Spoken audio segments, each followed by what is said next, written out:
gotten more R8 words in your vocabulary. Well, thank you for the nominate. I appreciate it. That's enough of that. We've got ourselves actually an interesting build here coming out of SERRAL. He has gone gas pool, and against a player like Kelazur, that makes a lot of sense for a couple of reasons, specifically on Oceanborn. One, Kelazur loves Reapers. The potential of a 2-Rax Reaper play was very high, even though that's not what we're seeing. We're seeing a kind of an offshoot of that with the 1-Rax low ground. But also, Kelazur loves to send an SCV to the low ground at the third base, which is a good play on Oceanborn because you really only want to be taking that pocket third. You don't want to take a forward third as the Zerg. That can open you up to potential 2-base tank pushes, all that jazz, blah, blah, blah. So the concept of building an early pool allows you to secure that base more easily. Now we are going to be seeing, the Overlord. Oh, wait, no, he's not going for the jump. Okay. SERRAL's going to escape maybe, or is Kelazur going for a big bait? Great bait, mate. Anyway, enough of that. SERRAL's doing a really good job of avoiding this. It should eventually die, but the Marines are getting dragged around a lot with only one Marine hitting it. Yeah, and the Lings are going to find Lings are coming forward. That's going to be one dead Marine. If he can get down to the bottom side, SERRAL might save this Overlord. Oh, this is... Okay, no, the Overlord will die. But this is going to be a reactor taking a lot of damage. Well, it's on the outside. It cannot be repaired. There's no other units here. I think that, yeah, this is really awkward. That reactor was basically done when it had to be canceled. The Overlord going down is uncomfortable for SERRAL, but losing one of these Marines and potentially losing the reactor twice. Oh my God, this is a disaster for Kelazur, to be honest. And he is just being so efficient with this as well. Pulling back individual, like, yeah. You expect a Ling to die there, right? Like, you sure do. It's 4 Lings. He's like, no. 25 minerals is very important to my game plan. I'm going to make sure that I keep, like, the maximum possible value. So it's 2 reactor cancels, 2 dead Marines, all for a single Overlord. Steadfast, it's weird to say, but I don't, like... it's not weird to say. I don't think anyone else gets that much. I mean, that is... I don't know if it was a bait. I don't know if it was planned. I don't know if it's just a reaction to Kelazur maybe being a little out of position. But the SERRAL is able to just extract so much value out of such little on the map. And is this game ending? No. Absolutely not. No way. But is this a nice opening? Does this kind of showcase what we're talking about when we say that SERRAL is on championship form, is looking really good? Yeah, it kind of does. Yeah, and finally one of those Lings goes down to the Cyclone lock-on. This is... The thing is, the game state is not even that bad for Kelazur, but it just feels bad when your opponent does that to you. You just feel like... you've been taken for a ride. Now, we are going to see the second Overlord getting picked off here. Good job with the Cyclones. SERRAL, though, he was anticipating that already. Does build a couple extra Overlords. He was already not going to be supply blocked by this. Also, a very cute move. He puts a Ling in these shrubberies. This acts as... Well, it acts as a mobile... Oh my God, he even saves that Ling. Jeez. It's 1 Ling. Like, SERRAL, you can let it die. It's 1 Ling. It's okay. I mean, this feels like... You say that stuff early on is something where it is a... It just feels bad. It kind of feels like you're playing Marco Polo, right? And SERRAL's just like poking you from all the angles, and you can just never slap him, and you can never make him become Marco. Just it turns the game into a very reactive game rather than a proactive game. You feel oppressed on the map. You feel like whatever is happening, you're playing your opponent's game at that point. You're not playing the game that you want to play. And SERRAL, interestingly enough, we've cast 4 TVZ maps today, something like that, 3 TVZ maps. We haven't seen any roaches. We saw Ragnarok do that roach opener, but that's not really much of a thing. SERRAL looks to be opening more of kind of a roach composition. He's been doing a lot of this where you use the roaches and infestors, just get into late game as quickly as possible. This is actually how he won Masters Coliseum 7 and played some pretty cool games. But What do you think here? As we look at this, we can talk all we want about SERRAL's macro roach openers. We see 1-1 on the way. Oceanborn is a decent map to go and try to go for a roach pressure. Not the best one, certainly not. There's kind of that awkward high ground. Does SERRAL get aggressive with this, though? Or is this just, again, as I say that, infestation bits down, answering my question for me. But I was going to ask, is this just to get in the late game very quickly? Is there some pressure attached? He might feign pressure, but he was already droning super hard with this. Didn't even stop at like 72 drones. Usually when we see this 1-1 roach timing, it's 66 drones. Sometimes we'll see a fourth base and double gas, and they go up to like 72 drones just for a ton more Ravagers. But in this case, no, he's gone shot up straight, almost to 80 drones here. This is just defensive as he gets in towards his hive and infestors as both of those things start up. SERRAL has never really played the 1-1 roach style the way that players like Rogue, like Dark, really loved to do so. Players like Wayne, but this is.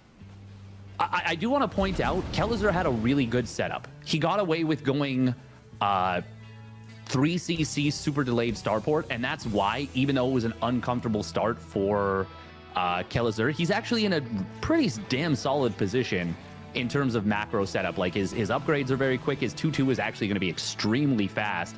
Very unfortunate he did the Beyond and forgot to build the +2 attack right away, because if he did hit that, he'd be hitting like 845 timing with 2-2. As it is, it's still going to be a pretty strong timing, but missing out on that +2 weapons is going to be unfortunate. Yeah, and the thing we also have to remember, you talk about hitting these timings, it's not as good.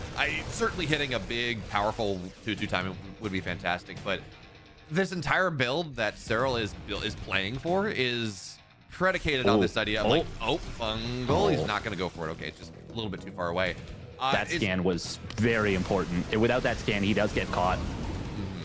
But like this entire thing that SERRAL's going for is predicated on A, getting to late game ASAP, but B, any sort of Terran aggression just kind of gets shut down. One good fungal knocks down 2 medevacs maybe, and it's like, okay, well, this is not all that great. And then you move on. So Kelezer could have hit that timing. Absolutely, he's going to try to trade out as well as he can. He's got to knock down a lot of these roaches, actually.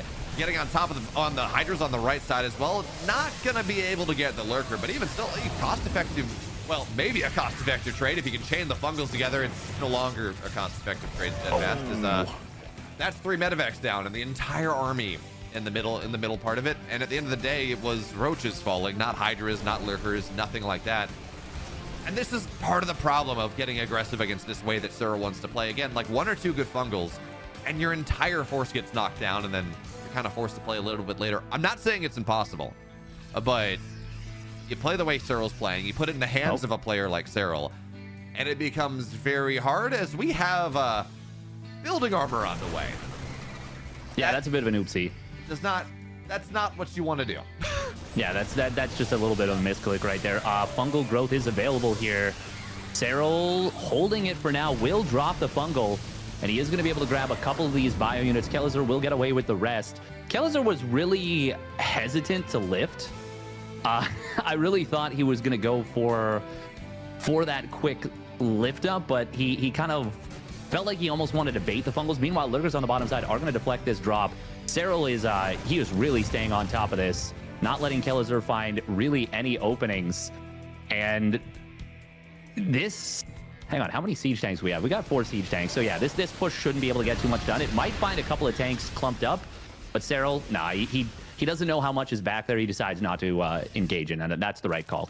And at this point, what he's looking to do is he's got all these roaches. They're not nearly as effective as they were, 4 minutes ago. So your job with the roaches at this point is to keep them alive as long as possible, sure, but to trade them out efficiently. That's what SERRAL's looking for. That's why he's getting aggressive. That's not efficient, though, as I think a couple infestors went down as well. I only see 1 on the left side. So SERRAL pressuring, doing a great job.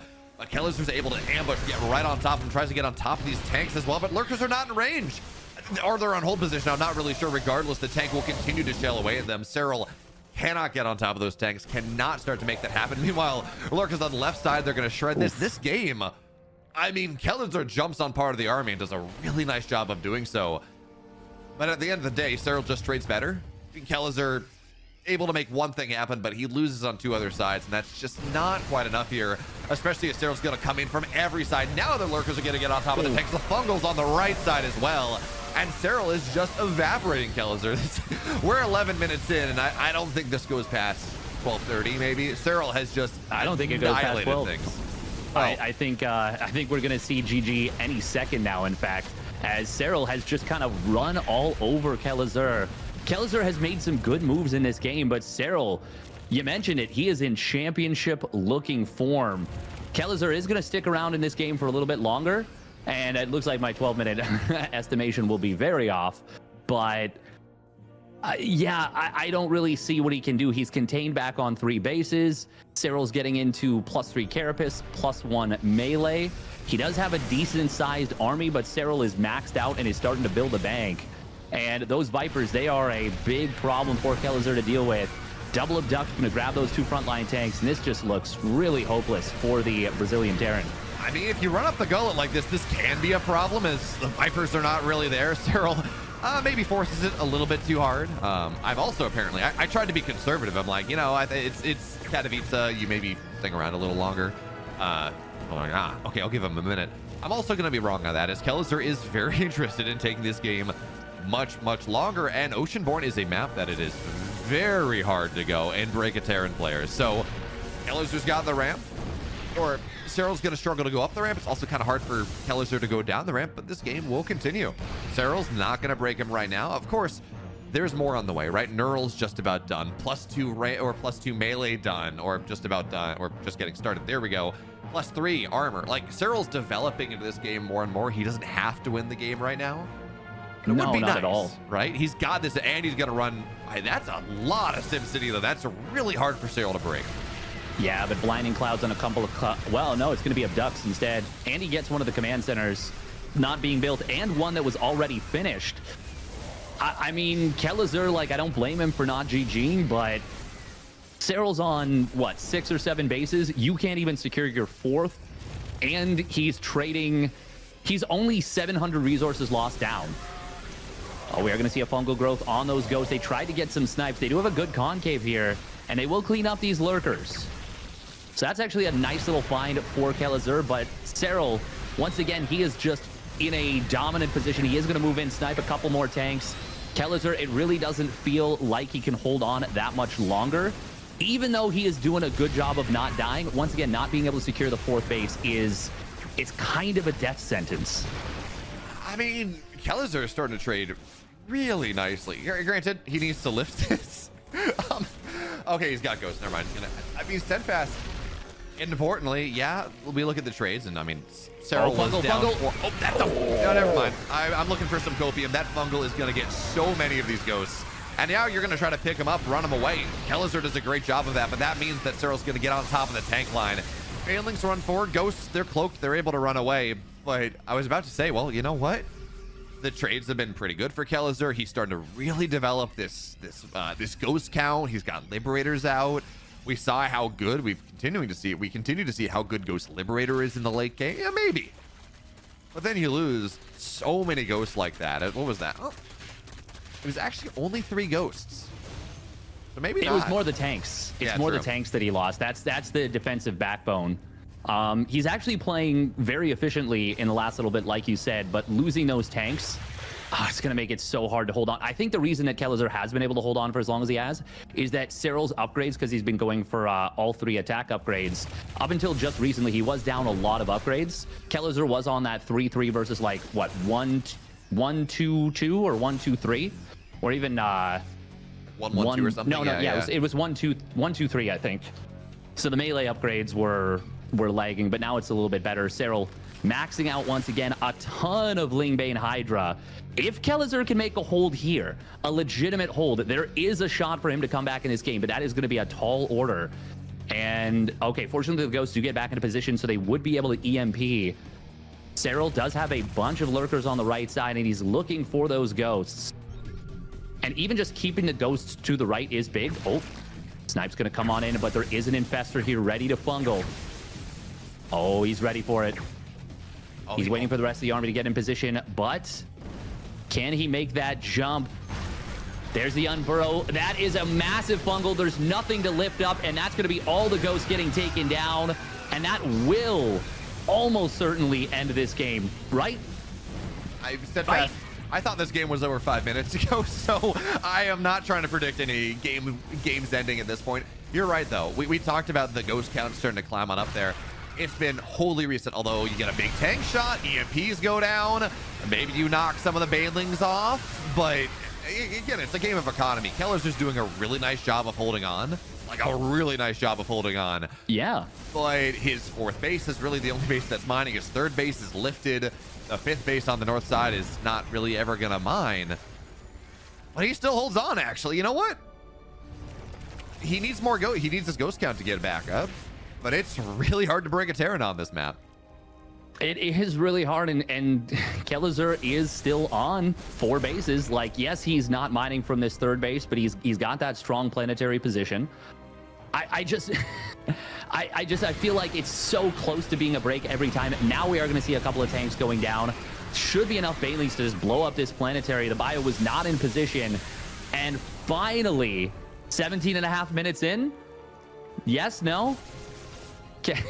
Kellezer just doing everything he can to make me look like a damn fool, and you know what? Good for him. Fast, you say no as a question, I say no as a statement. Kellezer says it as a statement.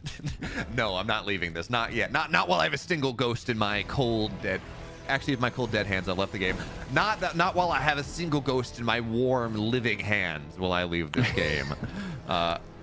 SERRAL's not making it easy for him, and he's like, yeah, okay, that's fine. You gotta stay into this. I'm gonna take the map. Like, I'm gonna have so much money that it doesn't matter how inefficiently I'm going to trade. I'm just going to make it so you cannot get that fifth base. He runs up the ramp again.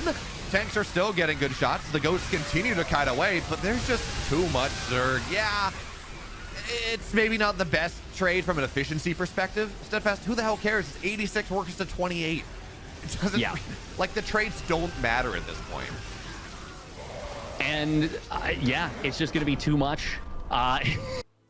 Yeah, probably. I thought you were going to go in the direction of because he's the finisher. And, you know, at the end of the game, he's finishing the game, which is, end game. But yeah, Basilisk makes sense. Definitely frees up the eyes. I've watched Harry Potter. I know how that works. We are going to be seeing a CC first, by the way. CC first out of Kellezer. And no second gas just yet. Is this going to be a third command center? Right now, he's floating a lot of money. This feels like well, I guess you have money for the double orbital, but I still think it could be a fast third command center with no additional barracks coming down. Yeah, I think that's the direction we're heading. So here's the problem, right? As we talk about this was an early pool out of SERRAL, which, granted, early pool doesn't counter a CC first. You just lift it. It's fine. But there is no wall at the main base for the time being. I was gonna say if Kellezer's a little slow on that. Yeah, he's going to build the wall, okay. I was going to say maybe SERRAL can get into the main base, but as it stands, it's early pool versus CC first, and while I don't doubt SERRAL in the slightest, I mean, we saw what he was able to do in game 1, we saw how clean his early game was. This is a bit of a build order disadvantage. SERRAL opens a little bit safer, a little bit more I don't want to say aggressive necessarily, because again, this is just kind of a standard anti-2-Rex type of play, but because Kellezer's gotten CC first into 3CC, you kind of like Kellezer's economic potential, I guess, is the best way to say that. Yeah, no, I mean, Kellezer's build is fantastic if he doesn't take any damage from what SERRAL's done, because there's no follow-through from this for SERRAL. We are going to be seeing the Lings able to get 1 SCV. Kellezer, oh, that's very nice for SERRAL. Being able to see the third command center with this is quite important. Oh, don't let him get the second SCV. Very nice pick from SERRAL. Very unfortunate for Kellezer. And 2 SCVs going down. It's not crippling damage by any stretch, but it definitely undercuts the benefit of this setup. In SERRAL, he sees there's no starport. He throws down a Roach Warren. I wonder if we're going to see a very aggressive push to try and maybe just outright kill Kellezer. There is a possibility, and with no starport yet, he does see it now, but that is really late to be getting Banshees out if SERRAL decides to go for a big attack. Steadfast, the best way I can describe SERRAL's early game is like cinematic, right? You look at this like game 1, he's playing Marco Polo's like poking you from all angles, you can never hit him. game 2 is like, it's like a cops and robbers movie. Like, you know, the kid goes up and distracts the police officer where like 2 more kids run by to try to go steal something. And that's exactly what happened right there. Like, the single link goes forward, Kelliser responds, 2 links go into the main base. It's cinematic, all right? It tells a story all of its own. But you're right, I am very worried about these roaches that are maybe going to run onto the other side of the map. There's a Banshee theoretically on the way right now. There's a tech lob on it. Now it's going to get started. These roaches are done. And more importantly, SERRAL's dodging the Hellions with it. He's all that Kelliser sees are the queens on the right side. But I guess SERRAL's actually not going to move out with this, not all that much. He does have to deal. Cyclones are still pretty good against roaches, even if it's not as good as they once were with the bonus damage to mechanical instead of armored. But they can start to wear away at this push. Roaches are good defensively against this opening, but not quite as good aggressively. So SERRAL had the opportunity, you're right, to make that push happen, but looks like he's not going to go for it. No, it's yeah, and I was thinking maybe he'd, you know, go for a huge Roach Ravager Ling flood, but he only took the 1 gas. It didn't end up being anything more than basically just defensive for these roaches. But yeah, I mean, I'm still totally okay with this. Now, this is a big scout from SERRAL. So he spots a second factory. Obviously, he spots that tech lab glowing, but most importantly, he spots a second factory and he spots it researching something, which means he knows that it is going to be a Banshee battle mech opening here from Kelliser, and that's an extremely good scout. I like the mind games from Kelliser very much. But having this figured out as early as it is not ideal. Yeah, I think this build can be effective. It's funny actually, when I was talking to people leading into Katowice about mech and battle mech, I was pretty much told that from kind of knowledge going, it was kind of like Hero Marine there. That's Hero Marine's thing, this Cyclone, Hellion, battle mech into mech. I mean, there really is not a lot of difference between the two now that Cyclones have been changed. It's all kind of just going into this one path. But it was like, yeah, Hero Marine kind of does it. It's kind of it. So yes, we saw Kelliser do this against Scarlet back at ESL Masters Americas, but that was on Radhuset. Anything that happens on Radhuset doesn't really count, you know? So to see him whip it out here against SERRAL is pretty cool. And the Banshees, they're going to be able to sit on top of this gas for a little bit. There's only 1 queen staying out of spore range. 5 drones go down. Importantly, shuts down the gas mining of SERRAL for just a little bit of time. And as the Zerg player, you want to be able, depending on how you choose to deal with this, you want to have as much gas mining as possible, right? You want to make sure that you either build that very tech-heavy army to handle the mech play, to get yourself up to max out on whatever it is you want. But Kelliser, as much as we talk about battle mech, everything else, he's got double armory on the way. You know, he's really playing for this mid game, this late game, really, on Alcyone. Yeah, I mean, it's definitely a really important thing. SERRAL is going to be going Swarm Host Nydus in an effort to punish this, and I think he has identified what I have, that these armories are so exposed. And even 1 Locust Wave being used to kill those, if you deny 1-1, that can be very effective. Great scan, spots the Swarm Hosts. That is a big deal. That is a really big deal. And he actually sees the Nydus Worm with the second scan. But this Nydus Worm is already in production. There's nothing to stop this. And I do think this 1-1 upgrade setup, if SERRAL just elects to go for that, if he just attacks it, it's gone. Now, oh, but as I say that, we do see Kelliser getting it on top of this spot. Okay. Wow, these Swarm Hosts are a little bit caught out. This is actually very nice for Kelliser just to make sure that the Locust Wave doesn't go where it wants to. SERRAL is able to save everything but 1 queen, but, well, I spoke too soon. That's actually a really big deal, because losing that 1-1 with how far along it was would have really hurt, but now Kelliser keeps it alive. Yeah, and in general, you want to get damage with the first wave. Like, when you talk about Swarm Host play, it is something. I mean, look, Swarm Host is 3 supply per Swarm Host. SERRAL's, what's he got? He's got 10 Swarm Hosts, right? Eventually, they trade. Their goal is to be as efficient as possible, but they are not supply efficient whatsoever. You eventually, as we're gonna drop a single set of locusts. It's gonna be fine. And he gets the Hellion. He gets the Hellion. But again, you want to be as effective as early as possible, because like once the Terran gets to like 150, 160, 170 supply, the Swarm Hosts are not nearly as viable as. That's not going to be a Bioswamp. I'm like, 3 barracks on the way. No, this is just for ghosts. Because Kelliser is very excited, or very interested at this point in putting himself in a situation where he can play Ghost Mech. which is tremendously powerful. Although you do have to cut away from these locusts. The Cyclones don't fight them all that well, but he's gonna find, maybe. Okay, so they're gonna target this down, and because the locusts are out, there's no point popping out of it. Kelazur's handling this really nicely.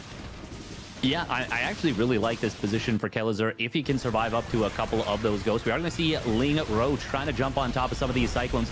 We'll be able to get a few of those. And I don't even know what hit that center tower, but it did burn down. We will see a couple more of these Cyclones getting jumped on.